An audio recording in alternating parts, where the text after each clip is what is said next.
حضرت ابی بن کعب رضی اللہ تعالی عنہ روایت کرتے ہیں کہ میں نے سرکار دو عالم صلی اللہ علیہ وسلم سے عرض کی کہ یا رسول اللہ صلی اللہ علیہ وسلم، میں آپ پر اکثر درود پڑھتا ہوں، تو میں نے دعا کے لیے وقت مقرر کیا ہے، تو اس میں آپ پر کتنا درود پڑھوں؟ 1/4 پڑھ لوں؟ آپ صلی اللہ علیہ وسلم نے فرمایا جتنا تیرا جی چاہے، زیادہ کر لے تو بہتر ہے۔ کہتے میں نے عرض کی کہ چلو پھر نصف پڑھ لیتا ہوں۔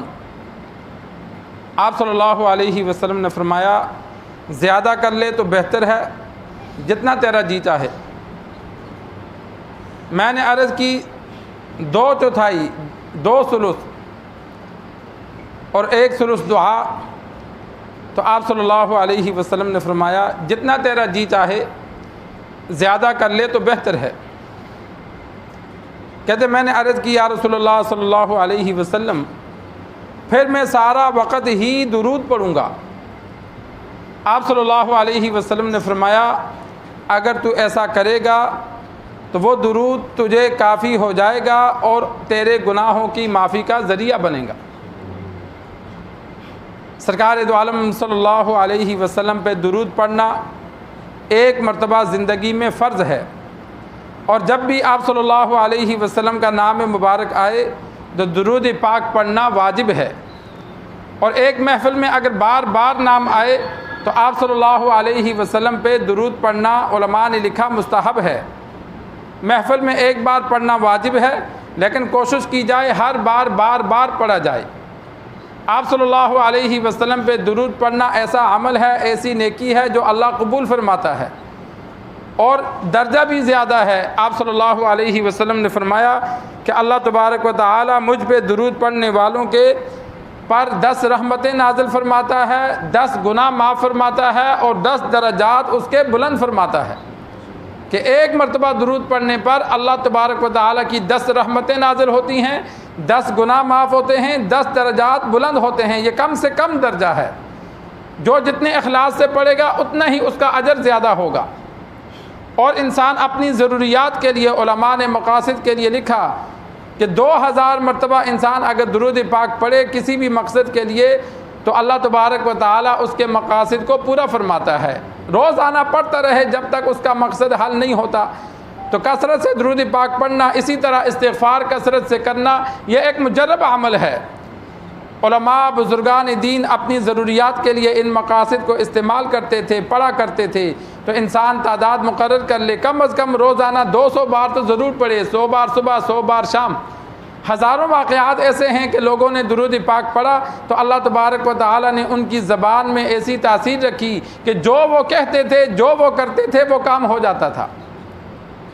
ہزاروں ایسے واقعات ہیں، ان کی طرف نہیں جاتا۔ ایک واقعہ موجود ہے، اخلاص کے ساتھ انسان درود پاک پڑھے تو درجہ کتنا بلند ہوتا ہے، ثواب کتنا زیادہ ملتا ہے۔ اور یہی انسان اپنے عزیز و اقارب کے لیے ایصال ثواب بھی کرے۔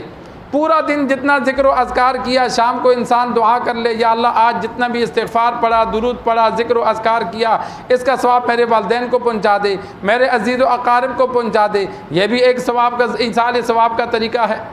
ہم صرف کبھی کبھار قرآن مجید پڑھ کر ایصال ثواب کرتے ہیں، بلکہ انسان روزانہ جو چلتے پھرتے ذکر و اذکار کرتا ہے وہ اپنے عزیز و اقارب کے لیے ایصال ثواب کر لے۔ ایک واقعہ میں اکثر سناتا ہوں مردوں کو خواب میں دیکھنے کا، کسی صاحب کو یاد ہوگا۔ اکثر ہماری یہ عادت ہے کہ ہم سنتے ہیں اور بھول جاتے ہیں، توجہ نہیں دیتے۔ اب کورونا کی ایک وبا چلی ہے، کئی مرتبہ، کم از کم زیادہ نہیں تو 15-20 مرتبہ میں وظیفہ بتا چکا ہوں، لیکن جب کسی سے پوچھتا ہوں تو ان کو نہیں پتہ ہوتا کہ مولوی صاحب نے کیا وظیفہ بتلایا، اور ہم دن رات ڈرتے پھرتے ہیں کہیں مر نہ جائیں۔ بھائی جب ایک وظیفہ آج انشاءاللہ عصر میں چند وظائف پھر بتلاؤں گا، جو احباب شرکت کریں گے تو اللہ تبارک و تعالی ان کے علم و عمل میں اضافہ فرمائے گا۔ تو جو وظیفہ یا جو بات بتائی جائے انسان اس کو یاد کرتا ہے۔ یاد کرنے کا اچھا طریقہ یہ ہے کہ انسان خود ذہن میں سوچے جب اٹھ کے جاتا ہے کہ آج ہم نے کون سی اہم بات سیکھی، اور پھر اپنے گھر جا کے بتائے کہ بھائی آج مولوی صاحب نے یہ بات بتائی۔ 2-4 بندوں سے تذکرہ کرنے سے وہ بات یاد ہو جاتی ہے۔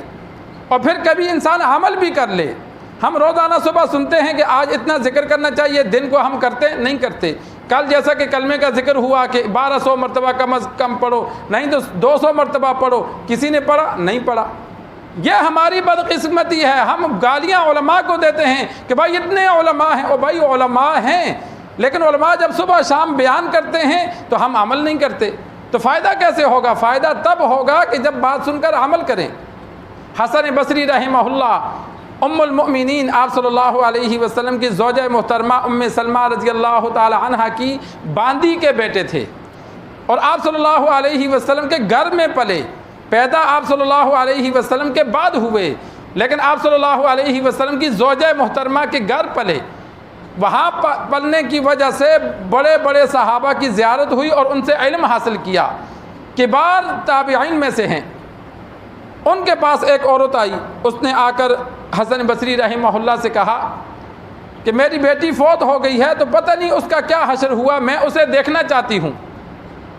تو حسن بصری رحمہ اللہ نے عمل بتلایا. شیخ صوفی سرور صاحب نور اللہ مرقدہ سے یہ ہم نے عمل سنا. جامعہ اشرفیہ میں تقریباً 50-60 سال بخاری شریف پڑھاتے رہے. 2-3 سال پہلے ان کا انتقال ہوا. اللہ تبارک و تعالی ان کے درجات کو بلند فرمائے، کروڑوں رحمتیں ان کی قبر پہ نازل فرمائے. تو انہوں نے یہ وظیفہ بتلایا تو ہم نے کئی مرتبہ کیا، کئی دوستوں نے کیا، وہ خود بھی کرتے تھے. تو حسن بصری رحمہ اللہ نے اس عورت کو طریقہ بتلایا کہ آخر سے 13ویں سورت الہاکم التکاثر 3-4 لائنوں کی سورت ہے. اکثر مسلمانوں کو یاد ہوتی ہے، نہیں یاد تو انسان یاد کر لے. تو فرمایا یہ سورت 4 نفل پڑھو، چاروں نفلوں میں ولضالین آمین کے بعد یہی سورت پڑھو. جس طرح ہمارے اکثر مسلمان ہر رکعت میں سورۃ الاخلاص ہی پڑھتے ہیں اور آتی نہیں ہے. تو فرمایا ویسے تو ہر رکعت میں سورت بدل کے پڑھنا بہتر ہے، ایک ہی سورت کو ہر رکعت میں پڑھنا اس سے ثواب میں کمی آتی ہے، یہ مکروہ ہے. تو اسی طرح البتہ کبھی کبھی بطور وظیفہ کے علماء نے جائز لکھا ہے. تو یہ بطور وظیفہ کیا ہے کہ ولضالین آمین کے بعد ایک بار پڑھنی ہے، لیکن چاروں رکعتوں میں یہی سورت پڑھنی ہے. 4 رکعتیں پڑھنے کے بعد آپ صلی اللہ علیہ وسلم پر درود پڑھتے پڑھتے پڑھتے سو جاؤ. اس کا بہترین طریقہ یہ ہوتا ہے کہ جب انسان کو بہت زیادہ نیند آئے تو اس وقت پڑھے، تاکہ اس کے بعد درود پڑھتے پڑھتے سو جائے. بیچ میں بات نہیں کرنی، اور جس کو دیکھنا ہے اس کی نیت کرے. پہلے دن ضرور ملاقات ہو جاتی ہے، نہیں تو دوسرے تیسرے دن ہو جائے گی. تو اس عورت نے جا کر یہ عمل کیا تو آ کر بتلایا کہ میری بیٹی تو تارکول جیسے پانی میں جل رہی تھی. انہوں نے کہا وہ تو جہنم میں ہے. کچھ دن بعد حسن بصری رحمہ اللہ نے اس خواب میں عمدہ محل میں ایک لڑکی کو دیکھا تو بڑے حیران ہوئے کہ یہ کون ہے. بڑی خوبصورت لڑکی، عمدہ لباس میں، بڑے محل میں. تو حسن بصری رحمہ اللہ کو اس لڑکی نے کہا پہچانا نہیں؟ انہوں نے کہا میں نے تو نہیں پہچانا. اس نے کہا وہ میری ماں آئی تھی آپ سے وظیفہ پوچھنے، بات پوچھنے. تو انہوں نے کہا تیری ماں تو آئی تھی، لیکن اس نے تو جو حالت بتلائی تھی کہ تو ایسے جل رہی ہے، آج تو میں تجھے محل میں دیکھ رہا ہوں. انہوں نے کہا ہاں میری ماں نے مجھے صحیح دیکھا تھا، میں عذاب میں مبتلا تھی. ایک اللہ والا قبرستان کے پاس سے گزرا، اس نے درود پاک پڑھ کے کہا یا اللہ اس کا ثواب قبرستان والوں کو بخش دے. اس کے صدقے اللہ نے پورے قبرستان والوں کو معاف کر دیا ہے کہ یہ اس وجہ سے جو آپ مجھے جنت کے محل میں دیکھ رہے ہیں، اس اللہ والے کی درود کی ایصال ثواب کے بدلے اللہ نے ہمیں سب کو معاف کر دیا ہے. اس اللہ والے نے کتنے اخلاص سے پڑھا ہوگا کہ جس کی وجہ سے اللہ تبارک و تعالی نے اتنا زیادہ ثواب دیا کہ سارے قبرستان والوں کو معاف کر دیا. جو مومن تھے ایمان کے ساتھ گئے، کافر کی مغفرت نہیں ہوتی، اور اس کے لیے ایصال ثواب کرنا بھی جائز نہیں ہے. اگر کسی قبرستان میں شک ہو کہ یہاں کوئی کافر نہ دفن ہو تو انسان پھر یہ دعا کرے کہ یا اللہ جتنے مومن یہاں مدفون ہیں سب کے لیے ایصال ثواب کرتا ہوں. کافر کے لیے ایصال ثواب کرنا بیکار ہے، اس لیے کہ اس کو تو کوئی ثواب ملتا نہیں ہے. آپ صلی اللہ علیہ وسلم کو اللہ تبارک و تعالی نے قرآن مجید میں منع فرما دیا کہ جو کفر کی حالت میں مر جائے، کافر کے لیے دعا کرنا جائز ہے جب تک زندہ ہے. انسان دعا کرے یا اللہ اس کو ہدایت دے دے، یا اللہ اس کو توبہ کی توفیق دے دے، یہ جائز ہے. لیکن جب مر جائے کفر پہ، یقیناً جو کفر پہ مر گیا اس کے لیے دعا کرنا اب جائز نہیں ہے، کیونکہ وہ ہمیشہ کے لیے جہنم چلا گیا. تو یہ عمل حسن بصری رحمہ اللہ نے بتلایا تھا، تو اس کا یہ فائدہ ہوا کہ ایک مرتبہ درود پڑھنے سے کتنا بڑا فائدہ ہوا کہ پورے قبرستان والوں کو اللہ نے معاف کر دیا۔ تو سرکار دو عالم صلی اللہ علیہ وسلم پر انسان کثرت سے درود پڑھے۔ آپ صلی اللہ علیہ وسلم کا امت پر احسان ہے، اللہ کا ہم پر احسان ہے کہ بغیر مانگے اللہ نے ہمیں آپ صلی اللہ علیہ وسلم کا امتی بنایا۔ تو آپ صلی اللہ علیہ وسلم پر جتنا زیادہ درود پڑھیں گے اتنا ہی ہم آپ صلی اللہ علیہ وسلم کے قریب ہوں گے، اتنی ہی آپ صلی اللہ علیہ وسلم کی محبت ہمارے دل میں پیدا ہوگی۔